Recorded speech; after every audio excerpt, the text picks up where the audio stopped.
A vida além da sepultura, capítulo 23. Então, é feito outra pergunta a Atanagildo, né? Que é o personagem principal. Quem escreveu esse livro? Com a supervisão de Ramatiz, né? As condições de vida nas colônias ou cidades no além podem ser consideradas como estados celestiais tão desejados pelos seres humanos? Responde Atanagildo. A mim se me afigura que existem vários céus, pois os lugares que já pude visitar após a desencarnação variam uns dos outros, tanto em beleza panorâmica, intensidade de luz e expressão musical, como também pela grande diferença de seus sistemas de vida. Entretanto, ainda não encontrei o tradicional paraíso bíblico, onde criaturas ociosas vivem em eterna contemplatividade, como ensinam certas religiões oficiais na Terra. Nas altas esferas, vislumbrei sempre o trabalho incessante dos espíritos de alta hierarquia, que se movem afanosamente com a divina intenção de melhorar as condições espirituais dos desencarnados e reencarnados. Ou encarnados, né? Observei-lhe um gozo santificado em tudo que fazem por nós, e notei que a sua maior aventura espiritual provém de usarem o poder criador do espírito para insuflarem energias aos planos inferiores, onde a inspiração interior de Deus opera, ou sob a inspiração interior de Deus. Não encontrei por aqui aquele tradicional céu das velhas oleogravuras hebraicas, em que os santos e os anjos entoam cantochões e hosanas a Deus, glorificando-o através da música de mal acabados instrumentos anacrônicos naquele tempo, cujos acordes desafinados perderiam para o mais singelo saxofone moderno. Esses céus que circundam os globos físicos, quanto mais se distanciam da crosta dos mundos planetários e parecem se estender interiormente em todos os sentidos, tanto mais se revelam repletos de alegria, paz e amor. Perdão. Jesus realmente tinha razão quando conceituou que o céu é dos humildes e mansos de corações, que eu traduziria simples de coração, né? Pois, à medida que o espírito se eleva em sabedoria cósmica e bondade angélica, vai se tornando mais jovial, espontâneo e liberto de quaisquer formalismo, tão comunicativo e alegre como as próprias crianças, com as quais o Mestre comparou aqueles que querem gozar do reino dos céus. Vamos à próxima pergunta. Essas colônias e metrópoles que descreveis substituem, então, a velha ideia que fazíamos do céu a nós inculcada pelas religiões ortodoxas? Responde Atanagildo. Até o presente momento, as religiões dogmáticas terrenas não têm passado de improfícuas fábricas de crianças mentais que partem da crosta terrena completamente aterrorizadas pela ideia de um inferno dantesco ou, então, suspirando por um céu onde presumem viver em eterna preguiça mental. O reino divino e o céu que tanto desejamos, nós o encontraremos dentro de nossos próprios espíritos, embora as religiões formalísticas ainda insistem em perturbar os raciocínios humanos, inculcando-os falsas concepções de Deus e da vida espiritual no além. Depois que entregamos o corpo carnal ao prosaico guarda-roupa do cemitério, espantamo-nos ao constatar as incessantes atividades criadoras que existem em todos os departamentos do cosmo, sob a égide direta dos mais avançados prepostos hierárquicos de Deus, com o fim de espalhar o bem e a felicidade para o espírito humano. Confrangem-nos demasiadamente a vaidade e o ridículo do homem ao ousar sacerdotalmente estabelecer dogmas e impor decisões infalíveis, pretendendo asfixiar a realidade cósmica nas acanhadas prisões dos raciocínios levianos. Não podeis avaliar os enormes prejuízos que esses dogmas sectaristas ainda causam à mente dos religiosos infantilizados e que, após a desencarnação, aqui aportam desorientados quanto à realidade da vida do espírito.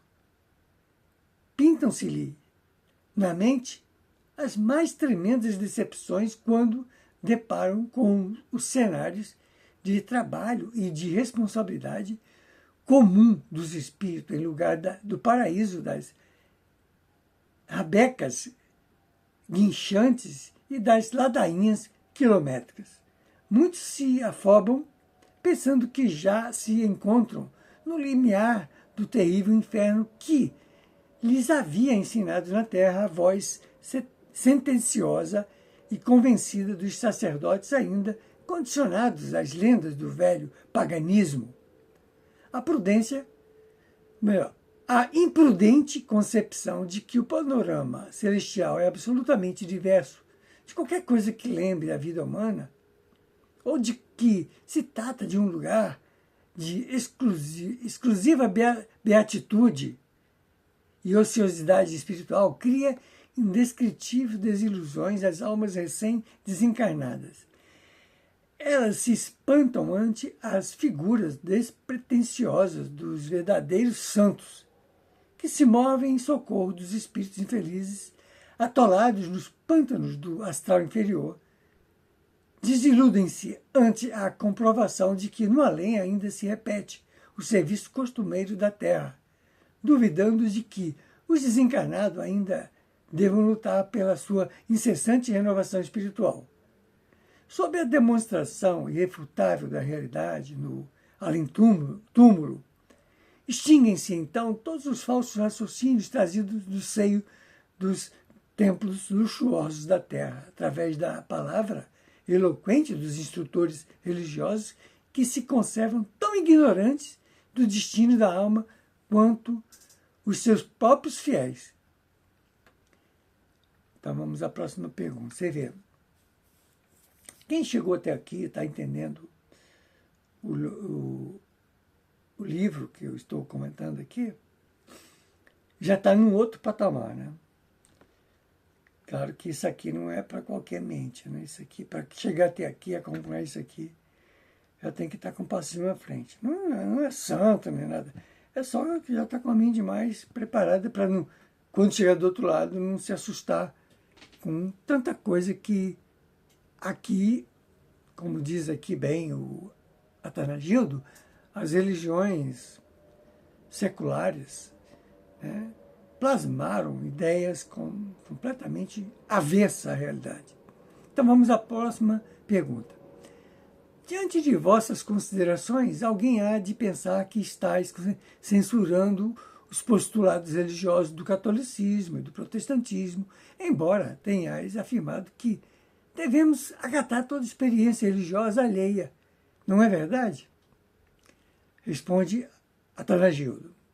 Evidentemente, o amor é que deve predominar acima de qualquer discussão religiosa ou crítica alheia, nas quais devemos sacrificar os nossos caprichos e vaidades, em lugar de nos considerarmos os supremos detentores da exclusiva verdade.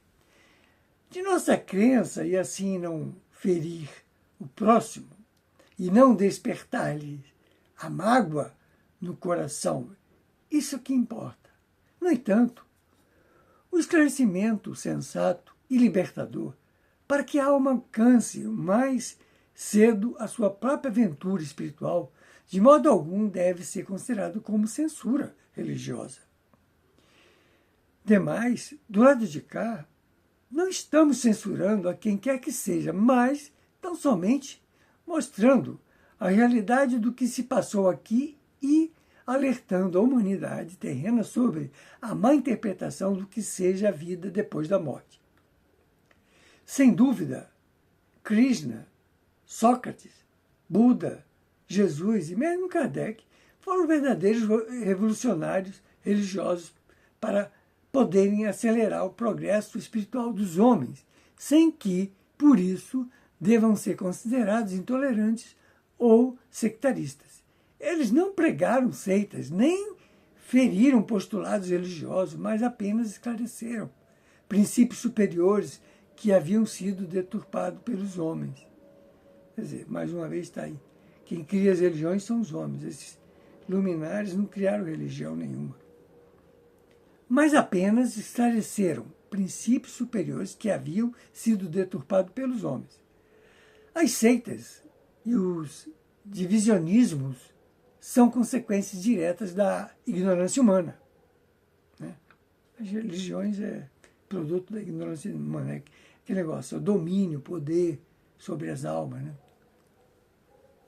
Ainda presa a ideia doentia de que há separação na essência espiritual do Criador. Quer dizer, para Deus o que importa é a gente se amar, fazer o bem, ser honesto, fazer a coisa de maneira que não ofenda o próximo, o semelhante. E faça bem a si mesmo, e ao semelhante. Né? A Igreja Romana e o protestantismo, em geral, tornar-se-iam movimentos de autoeducação espiritual nos quais poderíeis confiar incondicionalmente, bastando para isso que não repudiassem a lei da reencarnação. É isso que tanto se fala, né? Os espiritualistas falam.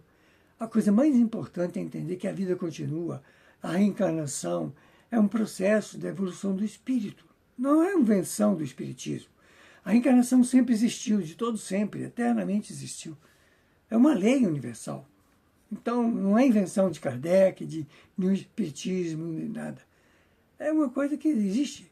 É a continuidade da vida.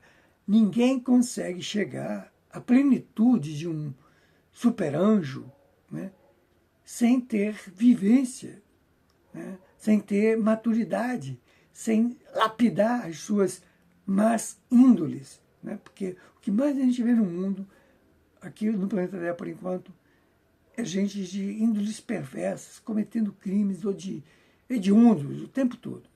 Vamos lá. O progresso justiceiro da lei do karma, que não é bem um negócio de justiceiro, é uma lei de causa e efeito. É uma lei que vai, como justiça de Deus, é aquilo. A gente infringiu a lei, a gente tem que reparar a lei. Se a gente matou, infelizmente, nós vamos sofrer a dor da perda da vida. E assim sucessivamente, um monte de tudo. E a revelação progressiva dos desencarnados, em lugar de advogarem a infalibilidade da gênese bíblica, a ideia do paraíso como sucursal de religiões oficiais, o inferno e o diabo eterno, que tanto desmentem a finalidade inteligente da criação divina, mediante esse novo acervo espiritual que lhe garantiria a lógica doutrinária e desafiaria o sarcasmo do mundo, os postulados católicos romanos ou protestantes, nunca mais seriam perturbados ou ironizados, tornando-se invulneráveis às críticas e às censuras materialistas, como hoje acontece. Porque a gente sabe que muita coisa foi desviada, né? A partir lá de Constantino, no ano 325, quando ele viu que Roma estava perdendo o poder, os cristãos estavam aumentando a quantidade de cristãos, e o império estava desmoronando. Então ele viu que se eu pegar esse negócio que as pessoas se tornam tão dóceis para ser dominadas e transformar isso no domínio do império como religião, foi o que ele fez. Todo mundo sabe disso. A gente já ouviu falar, tanta gente fala sobre isso, mas ainda há muito caminho pela frente aí para a grande parte da humanidade entender isso. Então, mediante esse novo acervo espiritual que lhe garantiria a lógica doutrinária e desafiaria o sarcasmo do mundo, os postulados católicos romanos ou os protestantes nunca mais seriam perturbados ou ironizados, tornando-se invulneráveis às críticas e às censuras materialistas, como hoje acontece. Se de Lutero em diante continuasse aquele processo de evolução do conhecimento da Bíblia, porque a Bíblia, o problema da Bíblia é a má interpretação que fizeram dos conceitos, desvirtuaram muita coisa. A própria Igreja Romana criou o tal do a Trindade divina. Não existe Trindade divina, não existe isso na Bíblia. Procurem na Bíblia, onde é que está escrito Trindade divina? Pega os escritos mais antigos, em grego, nas bibliotecas mais antigas. Não existe isso. Isso aí foi criação de Constantino, com uns padres lá que dividiram o poder. Existe Deus, o Espírito Santo. Só existe um poder, que é o Criador, o divino, que é Deus. Jesus é um espírito que foi criado a nós, evoluiu um tempo infinito que a gente, para trás, ele foi criado um tempo infinito a nós. Né? Nós fomos criados, nós somos espíritos jovens em relação a Jesus, nós somos bebês. Jesus foi criado há bilhões de anos antes de nós. E assim como ele e outros, porque Deus cria o tempo todo. Os telescópios espaciais já mostraram aí que o infinito, não existe fim no infinito. O infinito é infinito. A coisa é tão imensa que a gente é incapaz de entender isso. Entendeu? Deus cria o tempo todo. Tá? É o Criador eterno. Isso é uma coisa que, para a gente entender aqui na Terra, a gente é tão limitado, a gente acha dia e noite, está tudo dentro desses limites assim. Se a gente estudar um pouquinho de astronomia, vai ver que cada planeta tem um dia e uma noite diferente, entendeu? Então o tempo já é diferente. O tempo de Deus é o tempo eterno. A gente é que está limitado mentalmente no tempo passageiro. Vamos lá. Para encerrar aqui, ainda falta mais uma pergunta, mas eu vou continuar. Assim, esses credos poderiam satisfazer completamente aos fiéis do século atômico, né? Está falando já da era atômica, expondo-lhes a realidade exata e inteligente do além, em lugar de historietas tão precárias e atualmente rejeitadas até pelos meninos do ginásio. Por que está havendo no mundo uma rejeição tão grande, né? Na Europa? Vocês devem estar vendo por aí, estão transformando igrejas em salões de festa. Por quê? Culpa dos religiosos, que não ensinaram a verdade. Ficaram tapeando o povo lá com aquelas ladainhas que ninguém aguenta, né? E está indo por água abaixo. Porque Jesus disse, conhecereis a verdade e a verdade vos libertará. Mas eles ficam lá inventando uma verdade que o povo não aguenta. Por isso que as igrejas estão sendo transformadas em locais de festa na Europa. Tá? Vamos lá, ou a próxima pergunta, seria a última, mas ela não vou conseguir chegar até o final da resposta, mas já que está aqui eu vou começar. Mais uma pergunta. A agradável surpresa para os desencarnados, aqui nós já estamos entrando no capítulo das noções preliminares sobre o além. A agradável surpresa para os desencarnados ao depararem com o panorama do mundo astral? Astanagildo responde: usando de termos comuns para o vosso entendimento, posso dizer-vos que até as coisas mais insignificantes do mundo astral são motivos da mais agradável surpresa para os desencarnados, que logram a aventura de ingressar no seio confortador das colônias espirituais. Entretanto, em virtude do grande prazer com que a maioria das criaturas se entrega à adoração das formas do mundo material, além do habitual descaso para com a verdadeira vida interior do espírito, mesmo as mais virtuosas ainda se demoram em adaptar-se definitivamente ao cenário do plano astral. A existência física, embora seja de curta duração, é suficiente para fazer a alma olvidar a realidade de sua divina moradia espiritual. Quer dizer, quando a gente reencarna, nós passamos por um apagamento da nossa memória do mundo espiritual temporária. Né? Então, aqui na Terra, a gente não pode viver como se estivesse no mundo espiritual, porque a gente está convivendo com espíritos de todo nível de evolução espiritual.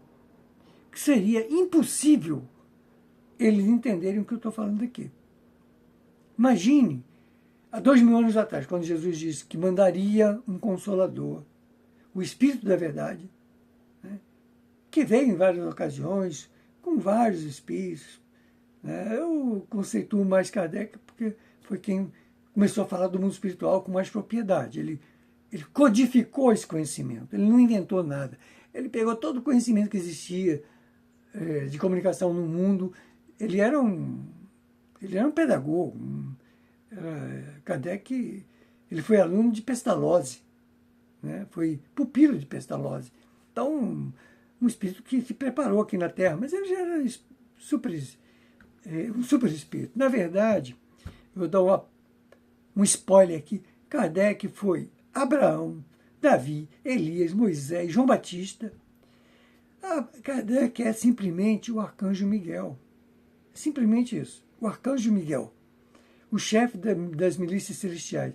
E ele já voltou para completar sua missão e já retornou para o mundo espiritual.